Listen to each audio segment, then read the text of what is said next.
What's up, girls? I'll be honest, I did use that joke in another video, but it was so long ago I'm pretty sure none of you have watched it. Anyways, while I did just reuse a joke, it wasn't for no reason, because today's video actually has to deal with women.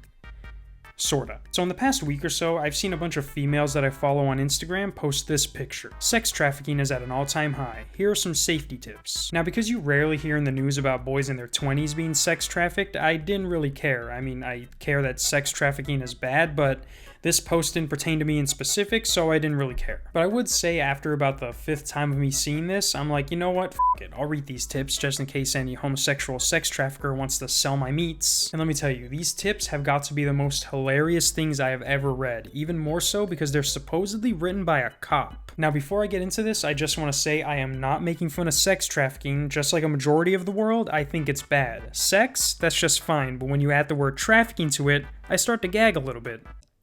So again, just so we're clear, I'm not making fun of sex trafficking, but I am making fun of this list of things they're telling you to do that will prevent you from being a victim. So the first slide says, written by a cop. Everyone should take 5 minutes to read this. It may save your life or a loved one's life. In daylight hours, refresh yourself with these things to do in an emergency situation. This is for you and for you to share with your wife, your children, and everyone you know. After reading these 9 crucial tips, forward them to someone you care about. It never hurts to be careful in this crazy world we live in. So right away, they get you with that written by a cop bullshit. And I say it's bullshit because right after this first tip, you're gonna be like, did a mall cop write these? I'm the head of mall security, you should do that again and say it right. So the first tip says, tip from Taekwondo. The elbow is the strongest point on your body. If you are close enough to use it, do. I've never taken Taekwondo a day in my life, and I could have told you the elbow is the strongest point in your body. Like, just because it's strong doesn't mean you are. Like, if you're a 90-pound girl and your kidnapper is like 250, your elbow is pretty much useless unless you like pinpoint that shit and hit him in the temple. The second tip, and this is exactly what it says, learn this from a tourist guide in New Orleans. If a robber asks you for your purse and or wallet,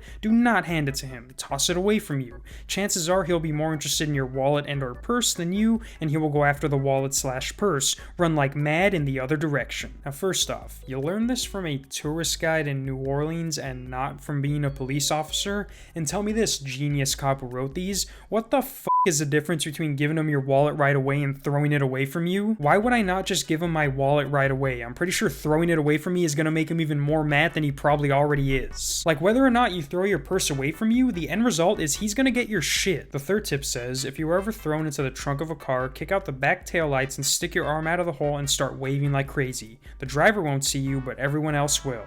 This has saved lives. This one for sure they just stole from that Halle Berry movie, The Call. This one though is probably one of the most logical tips they have. I mean, the first thing going through someone's head when being kidnapped isn't the one fact they know about Taekwondo. The fourth one says, women have a tendency to get in their car after shopping, eating, working, etc. and just sit, doing their checkbook or making a list, etc.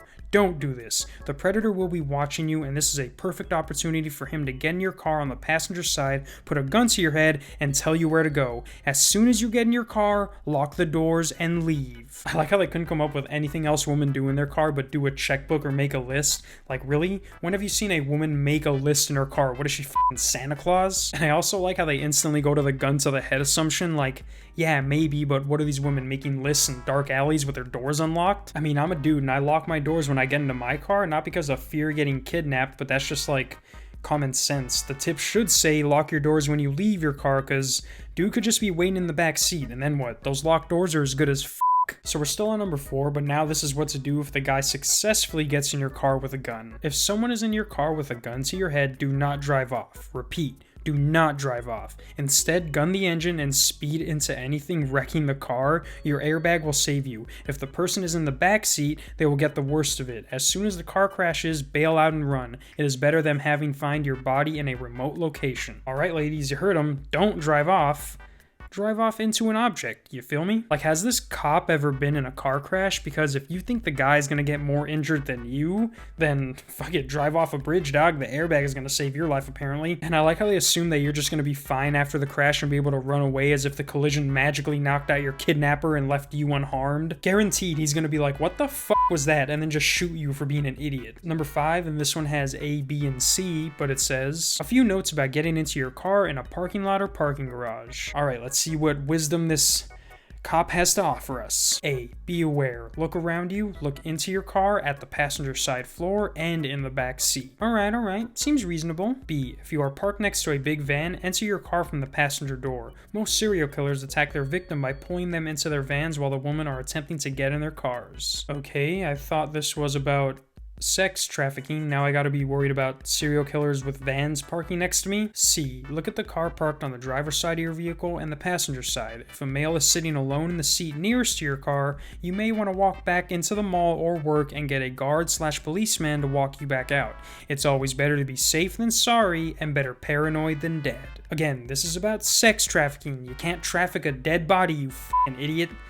I mean, yeah, well, you can, but even they would probably think that's f***ed up. Like, these are literally tips to help you avoid getting murdered. Like, kidnapping women in parking garages was so 2005. Number 6 says, always take the elevator instead of the stairs. Stairwells are a horrible place to be alone and the perfect crime spot. This is especially true at night. Yeah, whatever you do, don't take the stairs. Take the elevator where you can be 3 feet from your kidnapper at all times. God forbid you take those idiot steps where you can go back the other way or the way you came from if someone comes after you. Also remember, this is especially true at night because women don't know nighttime is more dangerous. Anyways, next is number 7, and probably the best tip this mysterious cop is about to give us. If the predator has a gun to you and you are not under his control, always run. The predator will only hit you, a running target, 4 in 100 times, and even then, it most likely will not be a vital organ. Run, preferably in a zigzag pattern. Bro, this has to be a joke. Telling me he'll only hit me 4 in 100 times doesn't make me feel better. Like, where the f*** are you getting this statistics? How do you know it won't hit me, let alone hit a vital organ? Like, you think running in a zigzag pattern is actually gonna do something? This ain't Call of Duty, dog. That's not how guns work. Like, unless this man had a f***ing sniper rifle, 99 out of 100 times I'm gonna get hit.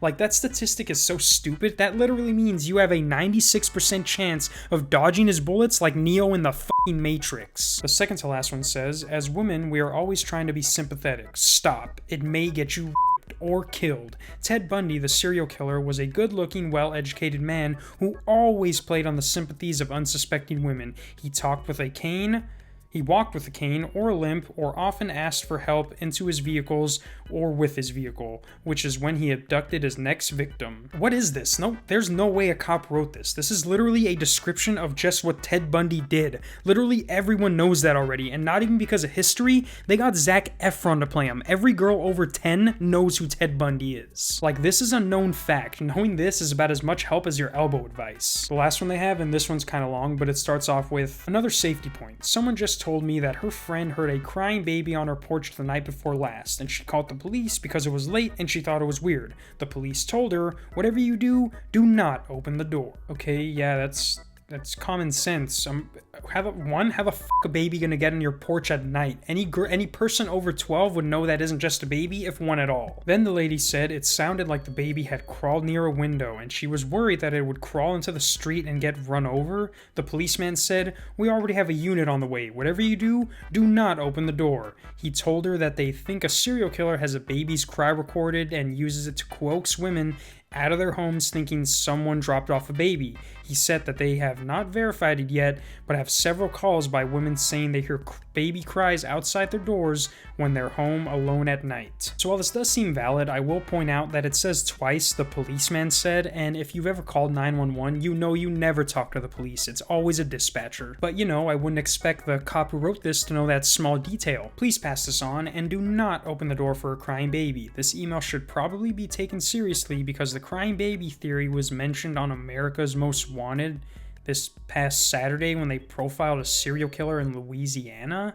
What email should probably be taken seriously? That means you're implying that nobody took it seriously. You know why? Because these weren't written by a cop. Like, while these are helpful tips to keep you more safe, excluding the one where they want you to wreck your car and walk away without a scratch. But other than that, these literally have nothing to do with sex trafficking. I mean, these will probably help you get or prevent you from getting murdered, but if somebody wants to kidnap you for sex, don't expect a Louisiana tourist guide for help. Like, did any of the girls who posted this on their story actually read any of the tips? Because I'm assuming you guys didn't, because you probably just saw it and you're like, oh my gosh, something cool I could put on my story so I could show people I care. Because crashing your car to get away from someone only works in the movies. Like, if you realistically want to try and help, I left a link to a government website that shows you 15 ways that you can try and help fight human trafficking. And trust me, none of them say run in a zigzag pattern to dodge bullets. But that's it, guys. I mean, girls.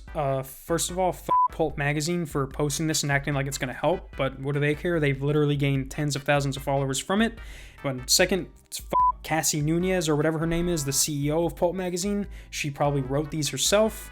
If not, just got them off the internet. Until next time, peace. L7, baby, L7. Know the essence of our presence, got you present for a fact, baby. Reynolds rap, all the grass in the sack.